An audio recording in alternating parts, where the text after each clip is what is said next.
होगा, वो सब चलेगा। मैं वक्ता हूं, मेरे जीवन में कष्ट ना आवे, ऐसा नहीं हो सकता। हमारी माताजी, पिताजी, परिवार, बहनें, सब खानदान में कभी कोई कष्ट नहीं आवेगा, ऐसा नहीं है।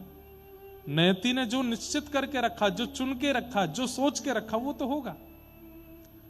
बस मैं भजन ना छोड़ूं, मैं भगवत स्मरण ना छोड़ूं, मैं हरिस्मृति ना छोड़ूं, मैं लगा रहूं उसी भाव में।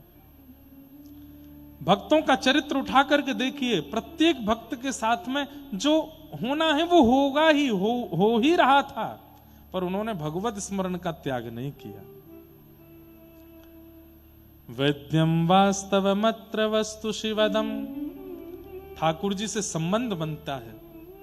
और कैसा संबंध? बोले कल्याणकारी, कथा की कृपा से। तापत्रयोन्मूलनम, 3 प्रकार के ताप हैं, उसका उन्मूलन करती है भागवत की कथा। आदि दैविक, आदि भौतिक, आध्यात्मिक जितने भी ताप जीवन में आते हैं, उनको जूझना, उनसे लड़ना से। अच्छा एक बात बोलूं, ज्यादातर कथा सुनने वाले लोगों की संख्या में आपको वो लोग मिलेंगे जो किसी ना किसी जीवन में घटी घटना से पीड़ित हैं। कथा में कैसे आ गए? बोले कि सब जगह घूम लिए, किसी से शांति नहीं मिली, कथा से ही मिल रही है, बस यहीं से शांति मिल रही है। व्यक्ति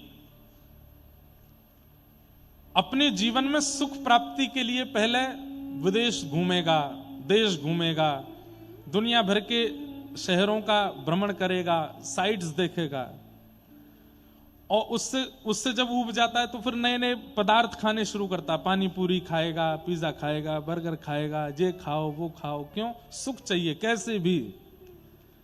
उससे भी मन भर जाता है तो फिर पहनना शुरू करता है, ये ब्रांड के कपड़े, ये ब्रांड के जूते, ऐसी वाली घड़ी, ऐसी वाली, ये सब कुछ पहन पहन के देख लेता है। उससे भी मन नहीं भरता तो फिर गाड़ियां ले आता है, ये इतने करोड़ की गाड़ी, इतने लाख की गाड़ी, ये वाली गाड़ी, उससे भी मन भर जाता है। फोन ले आता है, इससे मन भरे। हर तरीके के सुख भोग के देख लेता, उसके हृदय को शांति नहीं मिलती। लेकिन वही व्यक्ति 1.5 करोड़ की गाड़ी में बैठ के, 5 लाख का फोन लेके, 10 लाख के जूते पहन के, 50 लाख की घड़ी पहन करके कथा में आकर के बैठता है, नेत्रों से झरझर आंसू गिरने लगते हैं। अब पायो परम विश्राम, यहां मुझे परम विश्राम मिला, यहां उसको परम शांति मिलती। और बस उस परम शांति के आगे सब फीका लगने लगता है, सब कुछ अच्छा नहीं लगता। ड्राइवर गाड़ी ले जाओ, पैदल जाऊंगा घर तक। घड़ी तुम ले जाओ भैया, फोन तुम ले जाओ, सब छोड़ छाड़ के बस अब हरि शरण में आयो, अब कुछ भाता नहीं। तो हम पहले ही क्यों नहीं आ जाते? सारे इतने खर्चे करके, सुख शांति की इतनी याचनाएं करने के बाद अंत में क्यों कथा में आए? पहले ही आ जाओ। और आजकल वो अच्छा लग रहा है कि युवा पहले ही आ जा रहे हैं कथा में, बाद में भोग दृष्टि के प्रति, भोग वृत्ति के प्रति जाएंगे, पहले ही कथा में आ जा रहे हैं, पहले ही शांति की आप मार्ग पर आ गए। और एक बात बोलें, जिसको यहां शांति नहीं मिली, दुनिया में भटक ले, उसको कहीं नहीं मिलेगी। फिर कुछ कर ले। जिस व्यक्ति का कभी कथा में मन नहीं लगा, सत्संग में मन नहीं लगा, भगवत कीर्ति में मन नहीं लगा, वो दुनिया के किसी कोने में चला जाए, कितनी भी बड़ी से बड़ी उपलब्धियों को प्राप्त कर ले, वो शांति को कभी प्राप्त कर ही नहीं पाएगा। ये परम शांति का स्थान है।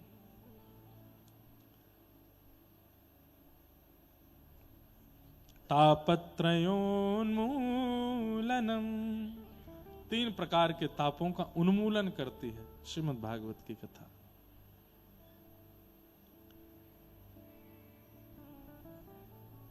श्रीमद् भागवते महामुनि कृते किंबा परैरीश्वरः सद्यो हृद्यवरुध्यते त्रिकृतभिः शुश्रूषुभिस्तत्क्षणात्।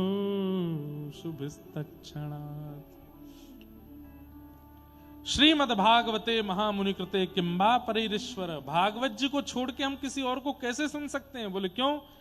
सद्यो हृदय वरुध्य तेत्रकृत भी शुश्रूष विस्तक्षणात्, जिनके श्रवण की इच्छा मात्र से चित्त में हरि प्रकट हो जाते हैं, ऐसी भागवत की मंगलमयी कथा है। इस वक्त यहां बैठे हर व्यक्ति के चित्त में ठाकुर जी हैं। हाँ, उसके में नहीं है जो यूं सोच रहा हो 10 मिनट बाद मैं उठ के चला जाऊंगा जो यूं सोच रहा हो कि नहीं कथा पूरी सुननी है, बैठना है। अरे ये कथा विश्राम नहीं हो, महाराज जी विश्राम नहीं कर दें, 6:30 बजे यूं नहीं बोल दें कि अब आरती होगी, ऐसा नहीं कह दें, अभी हमें सुनना है। ये भावनाएं जिनके चित्त में प्रकट होती हैं, उनके चित्त में ठाकुर जी बैठे हैं। सद्यो हृदय वरुद्य कृत तेत्रकृत भी शुश्रूष विस्तक्षणात्। कथा आप नहीं सुनते हैं, सत्संग के प्रति रुचि भी ठाकुर जी चित्त में बैठवा के आपकी करवाते हैं। क्यों? क्योंकि ठाकुर जी चाहते होंगे तो ही बैठना होगा। किसी को ठाकुर जी चाहते हैं कि ये ना सुधरे, ये बिगड़ा ही रहे, तो उसका चित्त पवित्र होगा ही नहीं, वो सुन नहीं पाएगा, वो जाएगा। पर जिसके प्रति ठाकुर जी की भावना होगी कि नहीं ये पवित्र हो, इसका मन बुद्धि चित्त पवित्र हो, और बैठेगा कथा में। सद्यो हृदय वरुध्य तेत्रकृत भी शुश्रूष विस्तक्षणात्, जिस कथा को सुनने की इच्छा मात्र से हरि चित्त में आ जाते हैं, ऐसी भागवत की कथा। निगम कल्प तरोर गलितम फलम सुख मुखाद अमृतद्रव संयुतम पिबत भागवतम रसमालयम मुहुरहो रसिका भुवि भावुका। निगम कल्प तरोर गलितम फलम, भागवत क्या है? फल है। किसका फल है? वेद रूपी कल्प वृक्ष का फल है। 4 वेद हैं, उन चारों वेदों का ही एक वृक्ष है जिसे कल्प वृक्ष कहते हैं। कल्प वृक्ष का मतलब क्या है? जिसके नीचे बैठ के जो कल्पना करो वो मिल जाता है, उसे कल्प वृक्ष कहते हैं। स्वर्ग में है कल्प वृक्ष, उसके नीचे बैठ के सोचो मुझे दही खानी है तो तुरंत दही आ जाएगी। उसके नीचे बैठ करके सोचो मुझे ये वाली सवारी मिल जाए तो वो सवारी मिल जाएगी, ये वाले कपड़े मिल जाए वो मिल जाएगा। जो कल्पना करोगे वो प्राप्त होता है। कहते हैं कि एक बार कोई व्यक्ति गया और उसने जाकर के कल्प वृक्ष के नीचे बैठ करके विचार किया, बहुत तेज भूख लगी है, 56 भोग प्रकट हो जाए। तो 56 भोग प्रकट हो गए। 56 भोग देख करके उसके चित्त में आया, इतना भोग कहीं ऐसा ना हो खाते खाते मेरा पेट भर जाए, मेरा पेट ही नहीं भरे, मैं खाता रहूं। वो खाता गया, उसका पेट ही नहीं भरे। थोड़ी देर बाद उसके मन में आया, खुद उठ करके लेना पड़ता है, परोसने वाले सुंदर सुंदर युवतियां आ जाएं। तो खूब सारी युवती आ गई। खूब खाते खाते अब जो सोचते जाओगे सब होता रहेगा वहां। तो सोचते सोचते उसके मन में अचानक से सोच आई, मैं इतना खा रहा हूं कहीं देवता मुझे पीटे नहीं। इतने में ही देवता प्रकट हो गए, अपने डंडा ले लेकर उसको पीटने लगे। कल्प वृक्ष वहां तो जो सोचोगे वो आएगा। भगवान की बहुत बड़ी कृपा है कि कल्प वृक्ष पृथ्वी पे नहीं है। हमारी कल्पना में तो कुछ भी आ जाता है। आप लोग कभी, अच्छा मैं आपको क्या बता रहा हूं, आप सब जानते हो, कभी आपस में 5-6 लोग बैठ करके एक दूसरे के भाव साझा करो, अपने अपने भाव बताओ। भाई ऐसे बोल के करोगे तो वो तो सदे हुए भाव देगा। ऐसे ही जब मित्रों के साथ जाते हो तो कभी कभी 1-2 मित्र ऐसे होते हैं, उनकी सोच ऐसी होती है कि वहां कोई जा ही नहीं सकता। हम एक बार बद्रीनाथ जा रहे थे तो हमारे एक भैया हैं, तो रास्ते में बात चलती जा रही थी कि भाई बहुत लैंडस्लाइड होता है यहाँ पे, इतने पहाड़ गिरते हैं, खिसकते हैं, क्योंकि उत्तराखंड के जो पहाड़ हैं वो मिट्टी के पहाड़ हैं ज्यादातर, तो जरा सी वर्षा होती है तो लैंडस्लाइड हो जाता है। तो ऐसी सब चर्चा कर रहे थे 5-6 लोग बुद्धिमान। सरकार कभी कुछ विचार नहीं कर सकती कि लैंडस्लाइड ही नहीं हो, कभी गंगोत्री यमुनोत्री बद्रीनाथ के मार्ग में कभी लैंडस्लाइड ना हो। सोचते जा रहे थे, तभी हमारे एक भैया बोले एक काम हो सकता है। मैंने क्या? सरकार यदि हेलीकॉप्टर से इन पे सीमेंट डलवा दे तो ये कभी लैंडस्लाइड नहीं होगा। हमने कि चरण कहां हैं तुम्हारे?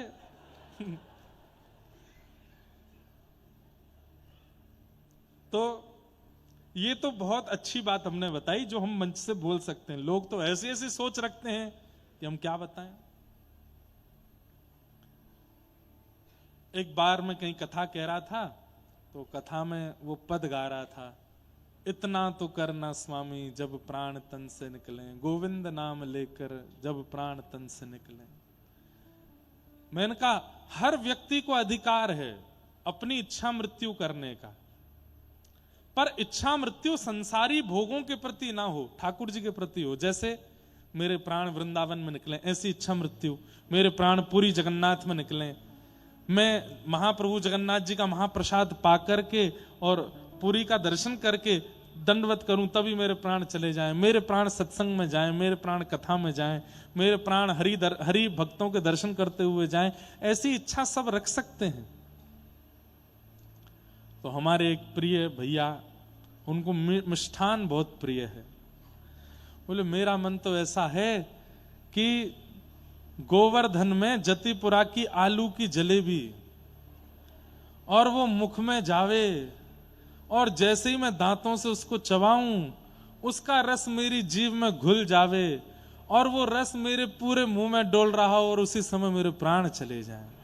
तो मैंने कहा भाई तुम्हारी इच्छा तो देखो कितनी ऊंची इच्छा है।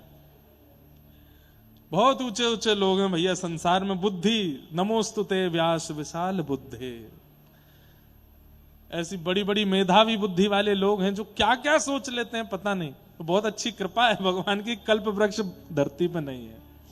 लोग कुछ भी सोच सकते हैं, कुछ भी विचार कर सकते हैं। तो निगम कल्प तरोर गलितम फलम, ये कल्प वृक्ष कहां है? वेद रूपी कल्प वृक्ष, वेद रूपी कल्प वृक्ष पृथ्वी पर है। ये श्रीमद् भागवत क्या है? ये कल्प वृक्ष है। यहां बैठ करके जो मांगोगे सो मिल जाएगा, लेकिन हां संसारी वस्तु मांगोगे तो नहीं मिलेगा। हां आप ये मांगो कथा में बैठे बैठे कि मेरी माला, मैं 7 माला करता हूं, मेरी 16 माला हो जाए। हे भागवत जी कृपा करो मुझे आलस ना हो और मेरी मालाएं 16 हो जाएं, हो जाएंगी 16। हे भागवत जी ऐसी कृपा करो हर महीने मेरा वृंदावन आने का कोई क्रम बन जाया करे, वो इच्छा पूरी हो जाएगी। हे भागवत जी ऐसी कृपा करो ठाकुर जी की सेवा में मेरी इतनी रुचि बढ़े कि कभी आलस्य ना आवे, ये इच्छा पूरी हो जाएगी। हे भागवत जी मेरे गुरुदेव मुझे अति प्रिय हो जाएं, मुझे उनमें कभी दोष ना दिखे, ये भाव पूरा हो जाएगा। भगवत संबंधी जो कल्पना आप यहां बैठ करके करेंगे वो कल्पना तुरंत पूरी होगी, क्योंकि ये कल्प वृक्ष है। कल्प वृक्ष का फल है भागवत। निगम कल्प तरोर गलितम फलम सुख मुखादमृत द्रव संयुतम पिबत भागवतम रसमालयम मुहुर्हो रसिका भुवि भावुका। निगम वेद रूपी कल्प वृक्ष का पका हुआ फल श्रीमद् भागवत। अच्छा एक बात और कह दें हम, श्रीमद् भागवत की कथा सुनना, मैं कहता ही हूं इस बात को, श्रीमद् भागवत की कथा सुनना ये अपने आप में फल की प्राप्ति ही है। आपने अपने पूर्व में कुछ अच्छे कृत्य किए, जिन कृत्यों से आपको फल मिलना था, उस फल के रूप में ऐश्वर्य ना दे करके, धन ना दे करके, संपत्ति ना दे करके कथा सुनने का अवसर ठाकुर जी ने दिया है। बहुत बड़ी कृपा है। हमारे कृत्यों का फल हमको मिलता है, हमारे कर्मों का फल हमको मिलता है, तो फल के रूप में अगर ऐश्वर्य मिल रहा है तो सोचो ठाकुर जी ऐसे निपटा रहे हैं आपको। फल की प्राप्ति में धन धान्य मिल रहा है, खूब खूब संपत्ति मिल रही है, तो भी ठाकुर जी आपको ऐसे ही निकाल रहे हैं। पर आपके किए गए सत्कर्मों के फल के रूप में धाम के प्रति प्रेम, नाम के प्रति प्रेम, वैष्णव प्रीति, कथा के प्रति प्रीति, ठाकुर जी के प्रसाद के प्रति प्रीति, ये प्रीतियां यदि चित्त में जागृत हो रही हैं तो निश्चित है कि ठाकुर जी बड़े प्रसन्न हैं। आपको ऑप्शन दिए जाते हैं परिवार से, वृंदावन जाना है कि गोवा जाना है, तो मन में आता ही नहीं है कि गोवा जाना है। या ऐसे भी होता है ना कि मन तो हो रहा था पर मन में लगा कि ठीक है वृंदावन ही हुआते हैं, सब लोगों की ज्यादा रुचि वहां जाने की, ऐसे नहीं, मन में इच्छा ही नहीं। वो बोले दूसरा नाम ही मत लो, वृंदावन के साथ में ऑप्शन होना ही नहीं चाहिए, वृंदावन के साथ में ऑप्शन वाला काम नहीं होना चाहिए। वृंदावन मतलब वृंदावन, व्रज मतलब व्रज, वहां ऑप्शन दे करके आप वृंदावन की महिमा घटा देते हो अगर ऑप्शन दे रहे हो तो। नहीं नहीं नहीं नहीं, वृंदावन का नाम आ रहा है। हाँ ऐसा कह सकते हो गोवा जाना है कि दक्षिण भारत जाना है, मनाली जाना है कि शिमला जाना है, ये कहो, वहां वृंदावन को ऑप्शन में ही मत रखो। तो वृंदावन आ जाए तो फिर बाकी के तो 4 ऑप्शन में क्या है, बोले वृंदावन, दूसरा क्या बोले श्री वृंदावन, तीसरा क्या है प्यारो वृंदावन, चौथा क्या बोले मेरो वृंदावन।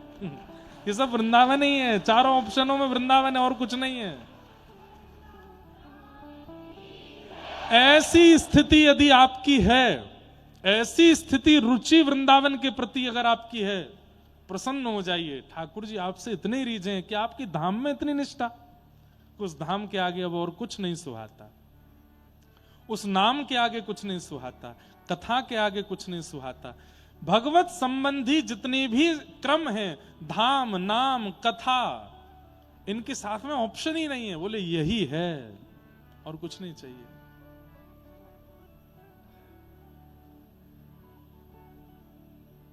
निगम कल्प तरोर गलितम फलम सुख मुखादमृतद्रव संयुतम। वेद रूपी कल्प वृक्ष का पका हुआ फल है श्रीमद् भागवत, और सुखदेव जी के मुख लग जाने से ये भागवत जी अमृत तुल्य हो गई हैं। फल में तोता मुंह लगा दे तो फल मीठा हो जाता है, पर यदि फल पहले से ही मीठा हो और फिर कोई सुखदेव जी के समान कोटि का अपना मुख लगा दे तो वो फल अमृत बन जाता है। श्रीमद् भागवत जी पहले से ही मीठी हैं, इतनी सुंदर सुंदर लीला, ऐसी सुंदर सुंदर कथा, इतनी सुंदर सुंदर ठाकुर जी के अनुभव श्रीमद् भागवत जी में। वो खट्टी हो सकती हैं, कड़वी हो सकती हैं, भागवत जी तो मीठी हैं।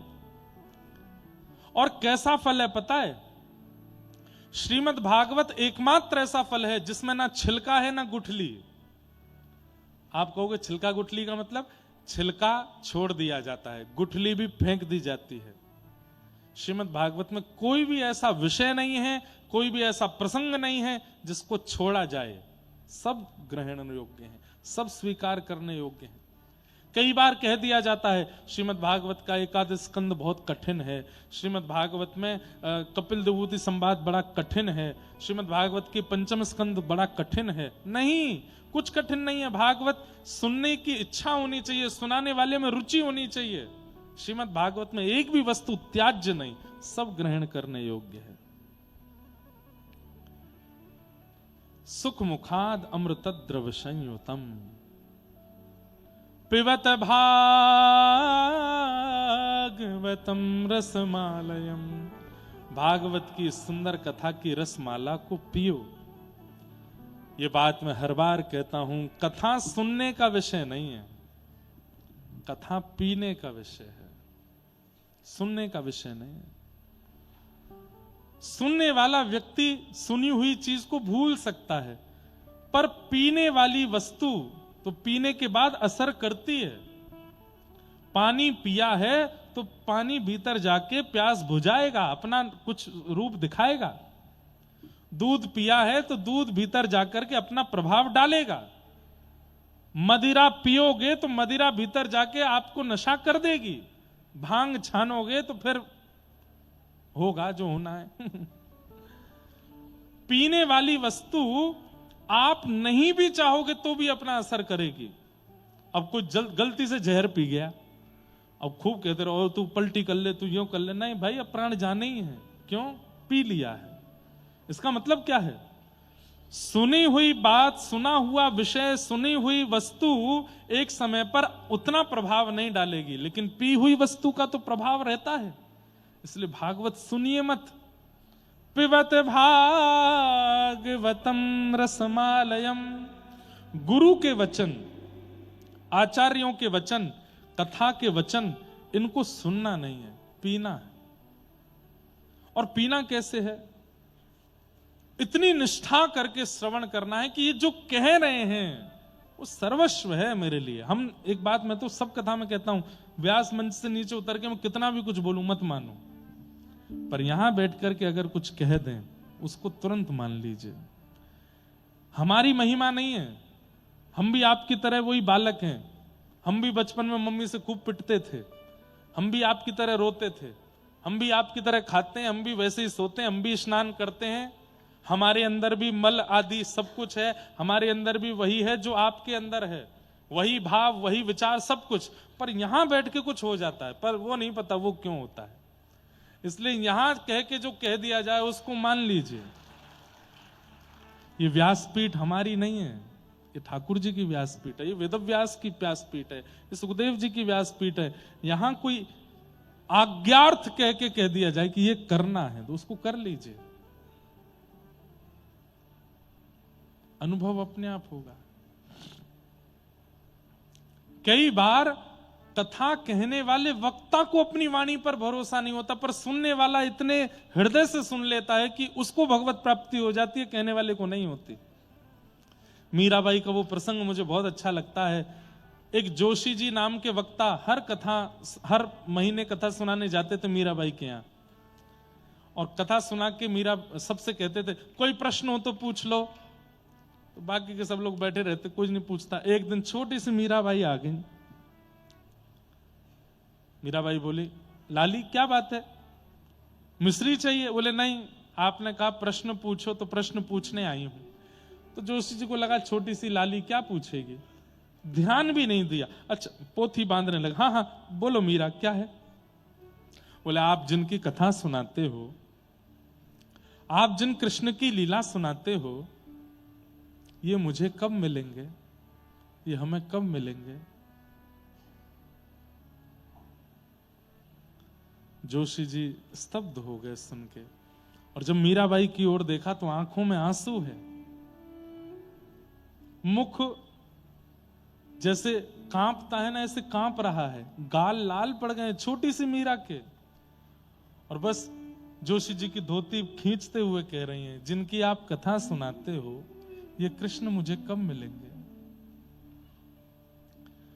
जोशी जी ने तुरंत मीराबाई के सिर पर हाथ फेरते हुए कह दिया, मीरा तुझे तो मिलेंगे ही मिलेंगे, पर तेरे कारण लाखों को मिलेंगे, तेरी वजह से लाखों को मिलेंगे।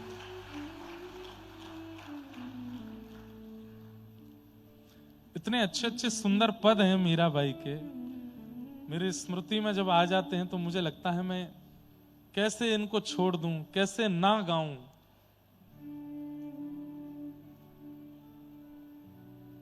मीराबाई का एक होली का भी पद है, आज कथा के विश्राम में गाऊंगा।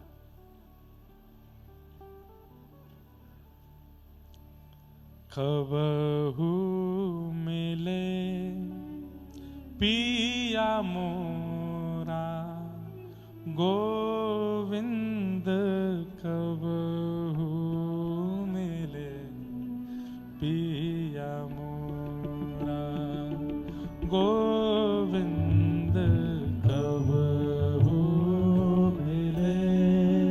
नेत्र बंद करके गाइए सब लोग, और वे ही लोग गाइएगा जिनके चित्त में वास्तव में इच्छा है कि कभी मिले ठाकुर जी। मीराबाई के शब्दों में पुकारो,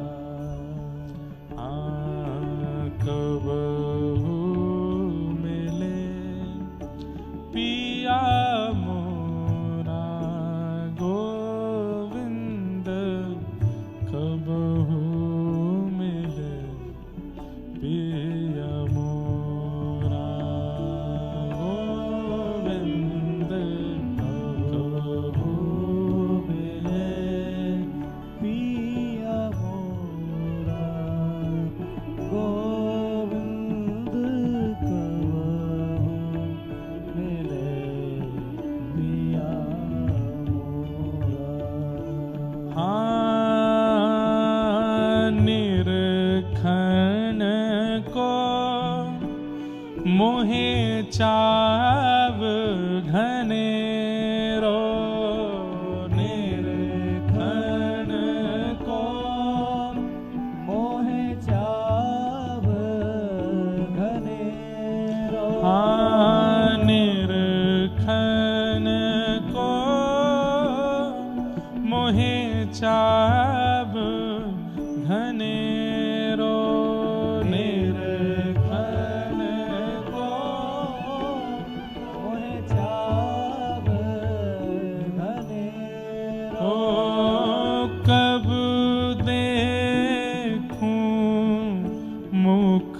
तोरा गोविंद कब देखूं मुख तोरा गोविंद कब मिले पिया मोरा गोविंद कब मिले पिया मोरा गोविंद कब मिले पिया। मीराबाई अपने आधे जीवन निकलने के बाद वृंदावन आई हैं। सोचिए 5 वर्ष की अवस्था से वृंदावन को भजने वाली मीराबाई कितने समय बाद वृंदावन आई हैं। उनका ब्याह हो गया, ब्याह के बाद कितने दिन तक अपने ससुराल में उत्पीड़ना सहती रहीं, फिर वापस मायके आ गईं, कितने वर्ष फिर मायके रहीं, तब जाकर के कभी बहुत समय निकल जाने के बाद तब वृंदावन आई हैं। नहीं तो तब तक केवल उस दिशा की ओर देखती हैं जिस दिशा में वृंदावन है, उस दिशा को प्रणाम करती हैं जिस दिशा में वृंदावन में। उस दिशा की ओर जाने वाले पक्षियों को उद्धव कहकर के बुलाती हैं। जब कोई कबूतर उड़ता हुआ वृंदावन की दिशा की ओर जाता है तो कह देते हैं, अरे उद्धव जा रहे हो वृंदावन, जाके कन्हैया से कह देना मैं बहुत याद करती हूं, मुझे बुला लें जल्दी वहां।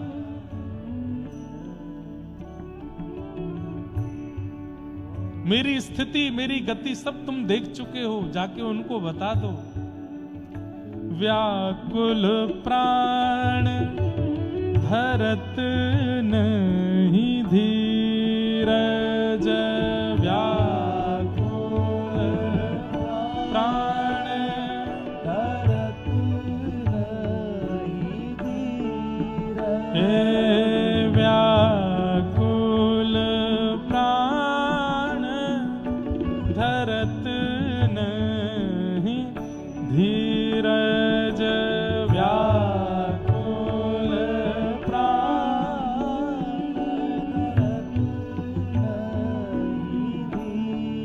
ओ मिले तू मीत सवेरा गोविंद, मिले तू मीत सवेरा गोविंद कब मिले पिया मोरा गोविंद कब मिले पिया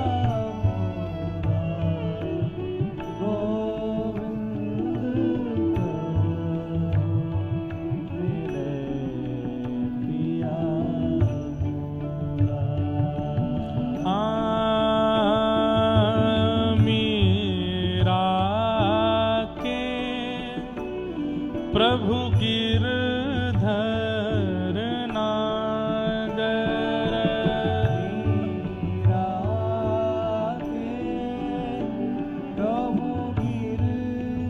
अच्छा एक बात मैंने अनुभव की है, आप लोगों के अनुभव में आई कि नहीं पता नहीं, पर किसी व्यक्ति की पहचान उसके रूप से होती है, किसी व्यक्ति की पहचान उसके स्वभाव से होती है, किसी व्यक्ति की पहचान उसके धन ऐश्वर्य से होती है, किसी व्यक्ति की पहचान उसके पिता से होती है, पत्नी से होती है, पति से होती है, सब होती है पहचान। मीराबाई की पहचान गिरधर नागर से ही है। पूरा पद मैं गाऊंगा मीराबाई का, लोग साथ गाएं नहीं गाएं उनकी इच्छा, पर ये अंतिम पंक्ति सब गाते हैं, मीरा के प्रभु, क्योंकि हर पद में ये है ही। कितनी बड़ी योग्यता बंधुओं की, आपकी पहचान ठाकुर जी से, आपकी पहचान ठाकुर जी से। मीराबाई का नाम लेने पर ठाकुर जी की स्मृति अपने आप होने लगती है। मीराबाई का नाम लेते ही गिरधर नागर का नाम अपने आप आ जाता है। मीरा के प्रभु गिरधर नागर,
बहु तोरा, गोविंद ताप तपन बहु तोरा, गोविंद कबहु मिले पिया मोरा, गोविंद कबहु मिले पिया मोरा, गोविंद कबहु मिले पिया पिया मोरा,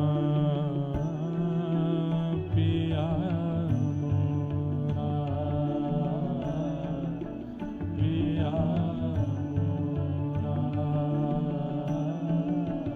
पिया मोरा, पिया मोरा। मीरा के प्रभु गिरधर नागर, ताप तपन बहु तोरा।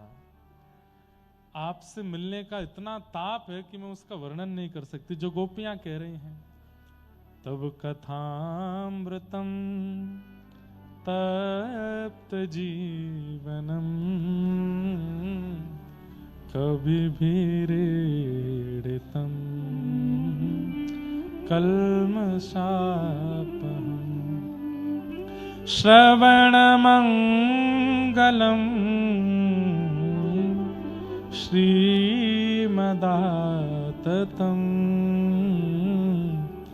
भुवि गृह्णन्ति ते भूरिदा जना।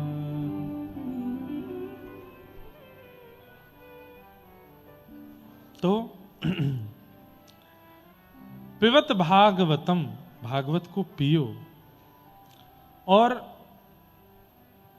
ये जो व्याकुलता चित्त में आती है, कल कोई आए मेरे पास, वो आके मुझसे शिकायत कर रहे थे। मैंने क्या बात है? बोले महाराज जी बहुत परेशानी होती है। मैंने क्यों? बहुत याद आती है वृंदावन की, बहुत याद आती है कथा की, बहुत याद आती है ठाकुर जी की, गिरिराज जी की। इतनी याद आती है कि रो रो के नींद नहीं आती रात में। कई बार तो इतने परेशान हो जाते हैं, क्या करें।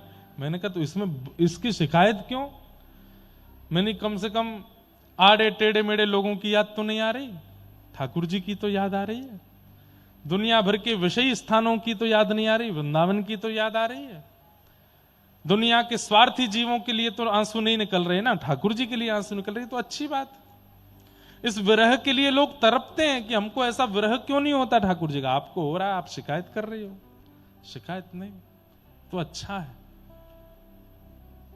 देता है कन्हई जिसे प्रेम की दशा, सब विधि उसकी लेता है परीक्षा। कभी निकट बुलाए, कभी दूरियां बढ़ाए, छलिया हाथ नहीं आए, हमें श्याम ना मिला। ठाकुर जी तो लीला करते हैं, तब विरह देते हैं। और विरह, भाई घड़े से पानी बाहर छलक रहा है, इसका मतलब ओवरफ्लो हो रहा है। और ओवरफ्लो के साथ में क्या क्या होता है कि कई बार घड़े में अंदर जो जो सामान होगा सब पानी के द्वारा निकल के बाहर आ जाता है। ऐसे ही ठाकुर जी के विरह में जो रुदन करते हैं, उनके चित्त में जितने विकार हैं, जितने विषय हैं, जितनी दूषितताएं हैं, अश्रु जल के माध्यम से सब निकल के बाहर आ जाते हैं। परम पवित्र हृदय हो जाता है। अरे जो कभी भगवत विरह में रोते ही नहीं है, ठाकुर जी की स्मृतियों कभी नेत्र सजल नहीं हुए, इसका मतलब अभी अंदर सब भरा पड़ा है, पर विरह में नेत्र सजल हो जाते हैं। वृंदावन की याद करके, ठाकुर जी की कथा सुन के, गुरुदेव का स्मरण करके, ठाकुर जी का दर्शन करके नेत्र सजल हो जाते हैं। तो इसका मतलब क्या है? सब निकल रहा है भीतर से, जितने विकार हैं निकलने दीजिए, उनको जाने दीजिए। उनके प्रस्थान से ही चित्त की शुद्धि और मार्जन होगा, और पवित्र हृदय जब हो जाए तभी ठाकुर जी आएंगे। पर ये सबको नहीं होता। सूखे नेत्र रहते हैं हमारे, सजल नहीं होते। ये सजल भी भगवत कृपा से ही होते हैं। मार्जन जिनके चित्त का होता है, उन्हीं के नेत्र सजल होते हैं। पिबत भागवतम रसमालयम, इस भागवत की रसमाला को पियो। बोले कितना पिए, कितना पिए? कोई अवधि बता दीजिए, आप तो कथा ही करते रहते हो, कभी यहां कभी वहां कभी वहां, कितनी पिए? बोले मोहर हो रसिका भूवि भावुका। पीते रहो, जब तक तन में प्राण है कथा का त्याग मत कीजिए, सुनते रहो सुनते रहो सुनते रहो, पीते रहो। मोहर हो रसिका भूवि भावुका, एक दिन तुम रसिक बन जाओगे। रसिक का मतलब क्या है? जिसे रस में ही रहना है उसे रसिक कहते हैं। जो रस में ही है, बोलता भी है तो भी रस की चर्चा करता है, किसी भी विषय में कोई चर्चा उससे कह लो वो रस की ही बात करता है, उसको रसिक कहते हैं। अभी जटेरी धाम में कथा थी कुछ दिनों पहले, तो वहां महाराज जी ने रसिक शब्द की इतनी अच्छी व्याख्या बताई कि जो रस के अलावा कुछ और जानता ही ना हो उसको रसिक कहते हैं। प्रिया प्रियतम के रस के अलावा और कुछ भी होता है ये जिसको पता ना हो उसको रसिक कहते हैं। बालक जब छोटा होता है तो घर में रहता है, उसको लगता है माता पिता दीदी यही परिवार, इतना ही, यही दुनिया है, बस इससे बड़ी दुनिया नहीं है। लेकिन जैसे जैसे वो बालक बड़ा होता जाता है, खिड़की से बाहर देखता है, ट्यूशन पढ़ने जाता है, स्कूल जाता है, पता चलता है अरे नहीं दुनिया तो बहुत बड़ी है। फिर उसे लगता है गांव जो है ये दुनिया है। वो गांव से निकल के शहर जाता है, तब उसको लगता अरे नहीं ये शहर दुनिया है। जब वो देश भ्रमण पर जाता है उसको लगता है हमारा देश ही दुनिया है। जब वो विदेश जाता है तब उसको पता चलता है अरे बहुत बड़ी दुनिया है। कहां मुझे लगता था 4 लोग ही हैं इस दुनिया में, नहीं ये तो असंख्य है। और जब वो कथा में आकर के कथा सुनता तब पता चलता है करोड़ों ब्रह्मांड है। अरे भैया हमारा तो कोई पता ही नहीं है, ये दुनिया तो बहुत ही बड़ी है। लेकिन जिस समय वो केवल माता पिता और अपनी बहन को ही जानता था, इन्हीं को दुनिया समझता था, उस समय वो रसिक था। ऐसे ही केवल प्रिया प्रियतम और वृंदावन को जो जाने, उसके अलावा जिसको कुछ पता ही नहीं है उसको रसिक कहते हैं। कथा सुनते सुनते क्या हो जाएगा, केवल ठाकुर जी और उसके अलावा कोई और चिंतन में ना आवे, वो रसिक है। स्वामी श्री हरदास जी को रसिक कहा गया। रसिक शिरोमणि श्री स्वामी हरदास जी महाराज। अरे बादशाह हिंदुस्तान अकबर आ गया सामने, और अकबर ने आकर के कह दिया मैं दिल्ली छोड़ करके अब यहीं आ रहा हूं, आपको देख करके रहूंगा। स्वामी जी बोले भैया तू यहां रहेगो तो बड़ी भीड़ आ जाएगी, तू चलो जा, मेरो भजन छूट जाएगा। हम आप लोग होते तो, हम आप अगर वहां पे होते और हमसे अकबर ने कहा होता कि मैं आपकी शरण में आना चाहता हूं, हम क्या करते? आजा, नहीं बैठ जा, तेरे काज बढ़िया कुटिया बनवा, तू हमारे काज महल बनवा दे, तो बहुत पैसा है। हम लोग तो ऐसे हैं। लेकिन स्वामी जी महाराज ने तुरंत मना कर दिया, हाथ जोड़ने लगे, बोले तू अब ही लौट जा, और भैया तेरे को बहुत गरज पड़े तो चित्रकार ते मेरे चित्र बनवा के ले जा, लेकिन मेरे पास मत आइयो लौट के, क्यों मेरे भजन में बाधा बनेगी। ये रसिक है। तो संसार के विषय को ऐसे त्याग देते हैं अपने प्रिया प्रियतम के लिए। ये रसिकों की श्रेणी है, ये रसिकों की स्थिति है। हम लोग ऐसे रसिक नहीं। हमें ठाकुर जी के आगे कोई और प्रलोभन मिल जाए, बिहारी जी के दर्शन में भी जल्दीबाजी रहती है। क्यों जल्दी? चलो बाहर लस्सी पीनी है। अरे बिहारी जी को देखने के बाद भी लस्सी की इच्छा है रही है तुम्हारी? कैसे ऐसा क्या ऐसा? बिहारी जी को देखने के बाद, राधा वल्लभ जी को देखने के बाद चाट पकौड़ी की इच्छा कैसे ऐसा क्या? अरे हमारी ब्रज की गोपियां गाती हैं, खा जाऊं तेरो गाल बड़ो मीठो, खा जाऊं तेरो। लाला को देख करके सखियां कह रही हैं लाला इतने गोल मटोल गुलाबी से गाल है, मन कर रो खा जाऊं इनको। बूंदी से या के ग्वाल बाल सब, बूंदी से या के बाल बाल सब, अरे हाँ वारे रसिया हो वारे। ये रसिया हमने लिखा है।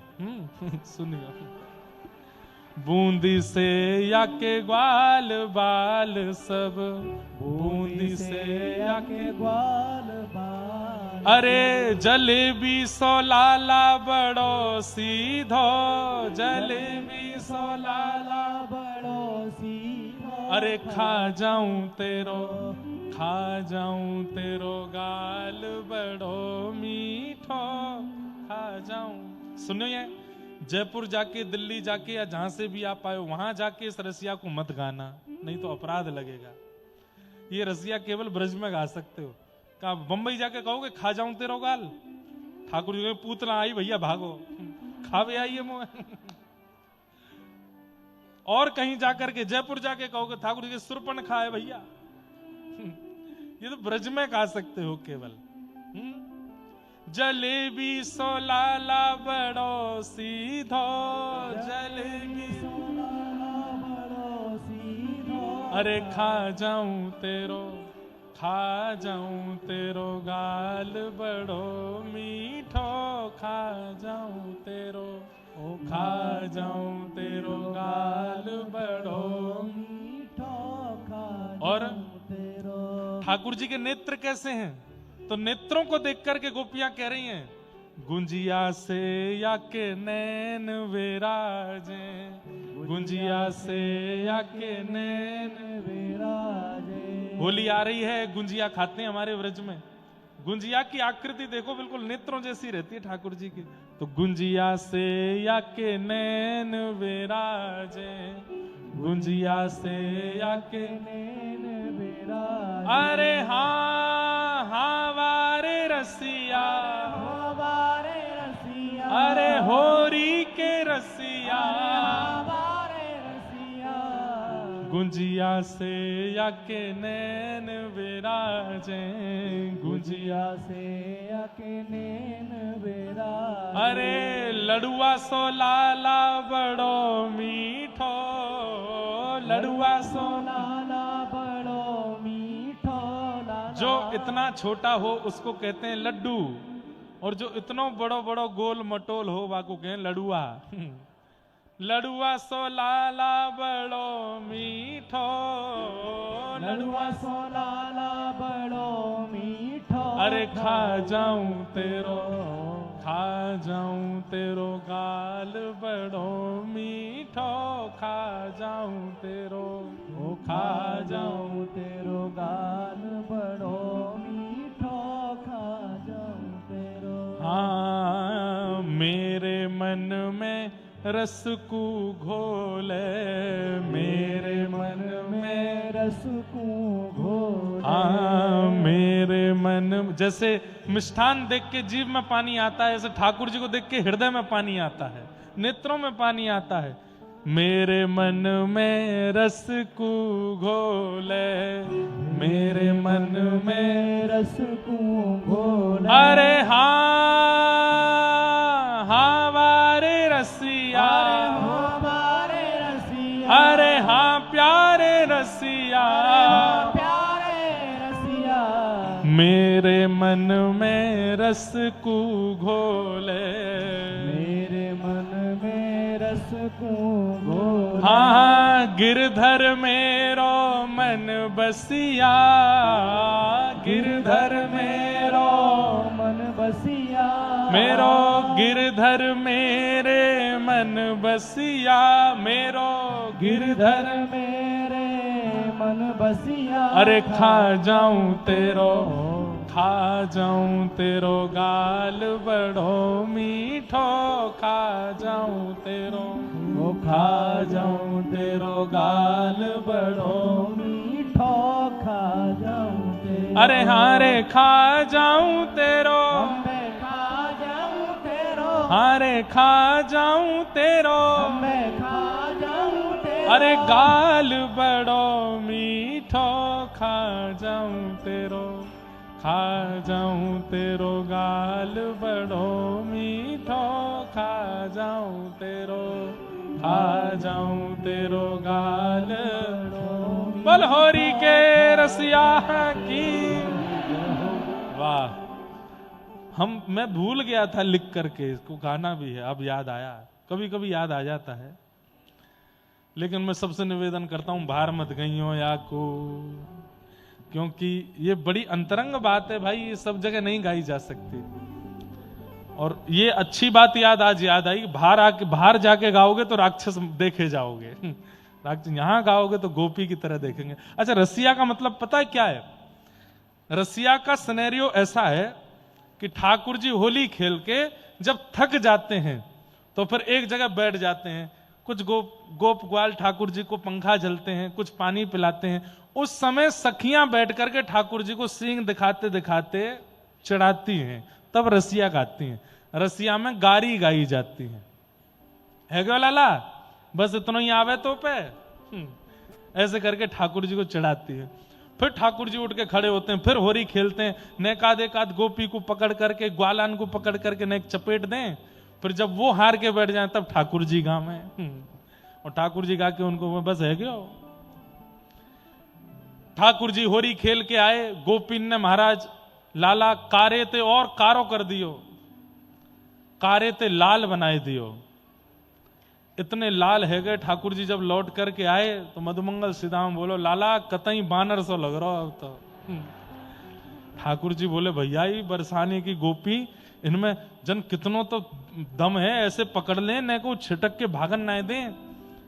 हमारे व्रज में अब तो नहीं, पर मैंने सुना है कि पुराने व्रज में भी आज से 10-15 साल पहले ये 40 दिन की होली में माताएं बहनें घी खाती दबा के, ताकि इतनी जोर से दम आए कि नंदगाम बरसाने के जब आमे तो ऐसे पकड़ ले, छूट के नहीं भाग पाए, पकड़ के दे डंडा उनमें।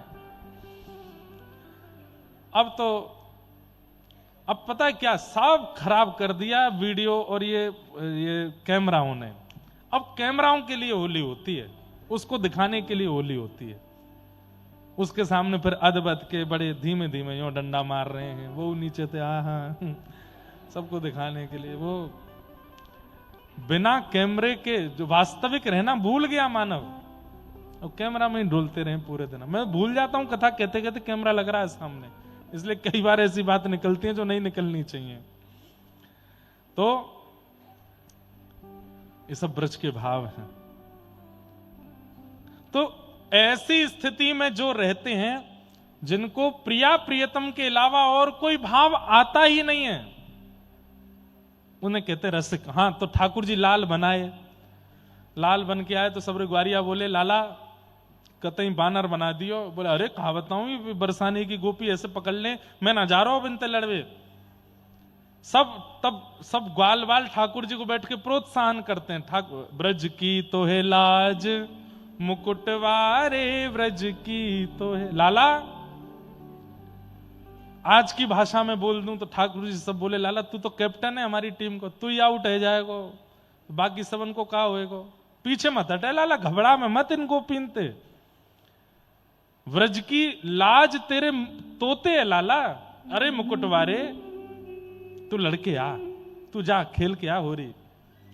ठाकुर जी बोले, ना मैं ना जाऊंगा। अरे लाला तू अपनी योग्यता भूल गयो। कहा योग्यता? चंदा सूरज तेरो ध्यान धरत है, चंदा सूरज तेरो ध्यान धरत है। अरे हाँ प्यारे रसिया हो, प्यारे रसिया, अरे होरी के रसिया, चंदा सूरज तेरो ध्यान धरत है, चंदा सूरज तेरो ध्यान धरत है। और ध्यान धरे नव लख तारे, और ध्यान धरे नव लख तारे। हो ब्रज की तो है, ब्रज की तो है लाज, मुकुटवारे ब्रज की तो है, ब्रज की तो है लाज, मुकुटवारे।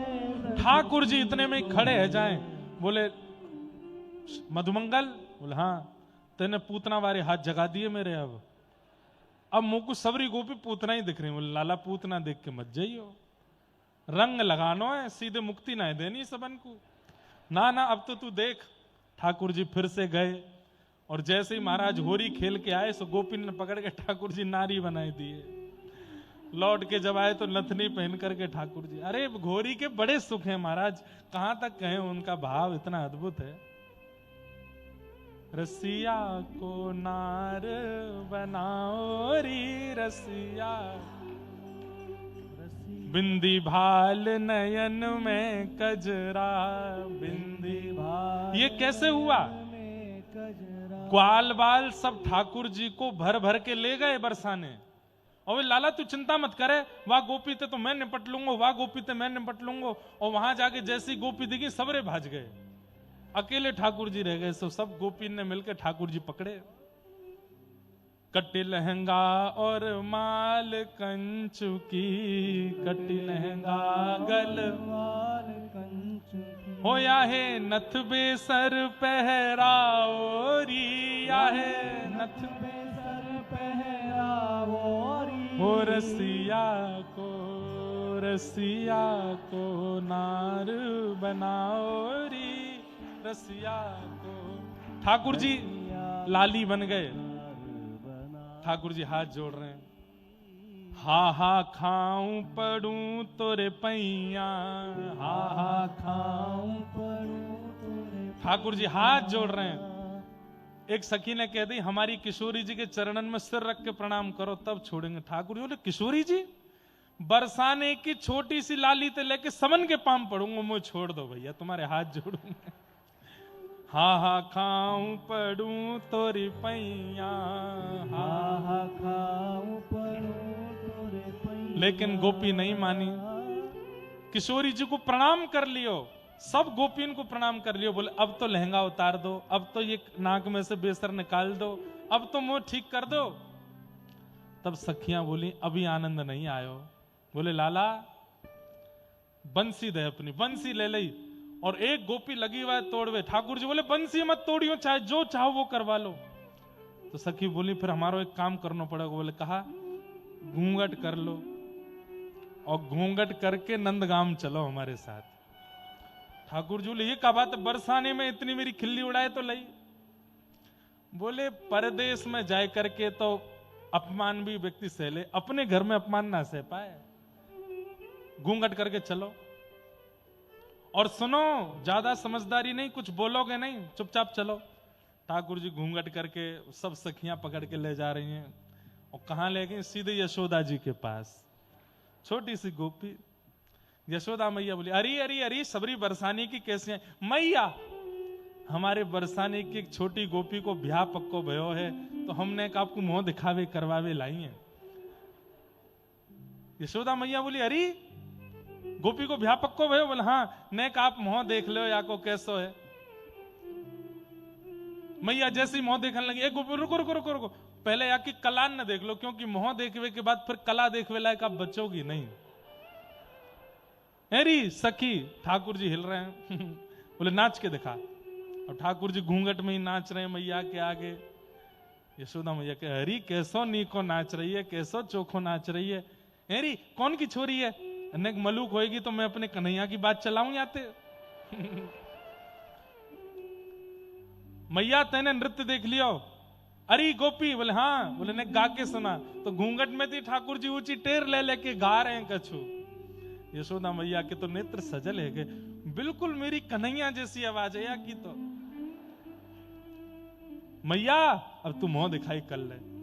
जैसे ही घूंघट उठाए करके देखो महाराज, ठाकुर जी को देख करके अरे बजमारे तू कहां थे, सखीन ने बनो डोल लो है। अरे मैया मैं ना डोल रहा हूं, इन सब ने पकड़ के मुंह चोरी बनाए दियो है।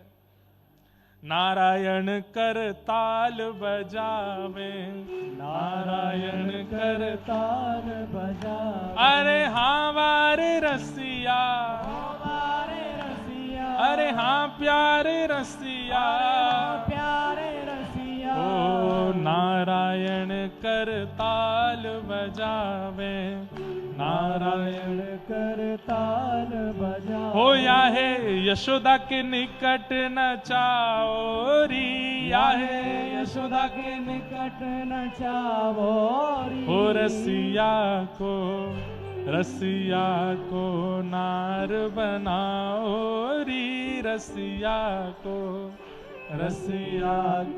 नार बनावोरी। रसिया बोल होरी के रसिया की। कल जब गिरधर लाल जी पधारेंगे, शाम को उत्सव हो, ये सब लीलाएं फिर उनको देख के सोचना आपने कैसी कैसी लीलाएं करी हैं, कैसा ऊधम आपके मन में बसे महाराज। तो जो इन्हीं भावों में ही डूबे रहते हैं, इनके अलावा कोई और भाव वार्ता उनको अच्छी नहीं लगती, उनको कहते हैं रसिक। क्या कहते हैं? हम अपनी एक बहुत निजी स्थिति बताएं। कई बार कोई अच्छी पिक्चर आती है, संग वाले सब कहते हैं, परिवार के भी चलो देखते हैं। हमको एक पिक्चर देखने में कम से कम 1.5 महीना लगता है, क्योंकि हर 10 मिनट में मुझे बोरियत होने लग जाती है, मन ही नहीं लगता। हाँ, कुछ भगवत संबंधी, राष्ट्रीय संबंधी कुछ आती हैं तो वो देख लेते हैं, बाकी नहीं तो मन करता है, पता ही चल जाती है अब क्या होने वाला होगा, जरूर नस काट के आएगा आगे अभी हॉस्पिटल में जाएगा, अब इसको ऐसे सब पता चल जाता है। अब इसमें मैं कोई प्रशंसा का भाव नहीं, इतनी कथा कहते हैं, अब हम करते क्या है, साल भर 365 दिन कथा ही कहते रहते हैं। ठाकुर जी की लीला का चिंतन करते करते करते करते उस रस के आगे अब सब नीरस लगता है, उनमें फिर भाव ही नहीं आता, वो अच्छे ही नहीं लगते।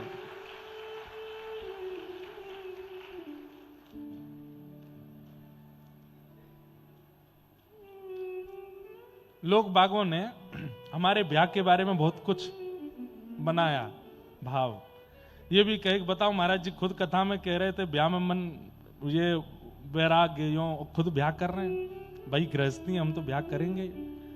लेकिन हम अपने हृदय की बात बताएं, हमको बस ये लग रहा था कब पूरा हो, कब घर जाऊं मन नहीं लग रहा है। ठीक है, परिवार का एक क्रम है तो सब करते ही हैं, पर ठाकुर जी का ब्याह देखने का मन था, और वो ब्याह जब देखा बरसाने में तो अपना ब्याह फीका लगा। नहीं, ब्याह तो ये है, ब्याहुला तो ऐसा है। जो बच्चे यहां बैठे हैं, जो लोग यहां बैठे हैं, जो ठाकुर जी के ब्याहुला में थे, जिस दिन ठाकुर जी की बारात आई थी, आप लोग विश्वास नहीं मानेंगे, सुबह 8 बजे से लोग बारात की तैयारी में खड़े थे, रात्रि में 8 बजे ठाकुर जी की बारात स्थान पर पहुंची, और उसके बाद में उत्सव चलता रहा, और उत्सव पूरा हुआ रात्रि 1 या 2 बजे तक। लोग बाग उतनी संख्या में सब बैठे रहे, और आश्चर्य की बात, उस दिन निर्जला एकादशी थी, कई लोग निर्जला थे, एकादशी करके बैठे थे, एक अन्न का टूक भी नहीं पाया था, और उनके उत्साह की स्थिति देखो, उनका नृत्य देखो, जब नचा दो नाच रहे हैं, गा रहे हैं, उछल रहे हैं, उत्सव मना रहे हैं। क्यों? ठाकुर जी के संबंध में जब व्यक्ति आ जाता है ना, फिर उसको व्यवहार विचारों में बहुत रुचि नहीं होती, उसको फिर बस लगता है कि इन्हीं के राजी के लिए सब क्रिया हो, सब भाव हो, इनकी लीला चलती रहे, वो दिखता रहे, उसके अलावा और कुछ इतना प्रिय नहीं लगेगा।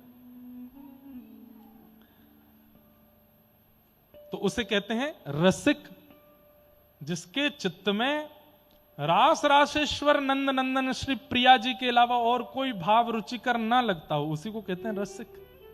रसिक तो श्रीमद् भागवत क्या करती हैं, रसिक बनाती हैं। मोहर हो रसिका भुवि भाव का, सुनते रहो इस कथा वार्ता को, इस भावना को। कब तक सुनते रहो? बोले रसिक बन जाओगे तब भी सुनते रहो, भावुक बनोगे पहले। अभी आप लोग भावुक हो, अभी रसिक नहीं हो, अभी कथा सुनते सुनते भावुक हो, और एक दिन होगा कि आप रसिक बन जाओगे। रसिक मतलब फिर और कुछ सुहाएगा ही नहीं। कहां तक स्थिति पहुंचेगी पता है?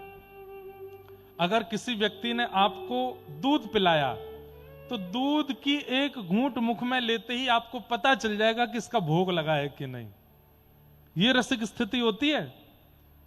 आप तुरंत बोलोगे इसका भोग लगा था, भोग तो नहीं लगा है। ये कैसे पता चल सकता है? जैसे चीनी का सेवन करने वाला व्यक्ति, उसको पता होता है कि मीठा है कि नहीं है, पर जिस व्यक्ति ने कभी मिष्ठान ना लिया हो, कभी नमक ना लिया हो, 25, 26, 20 साल निकाल दिए हों, उसको चीनी और नमक इसका भान होता है, पर बहुत विचित्र होता है।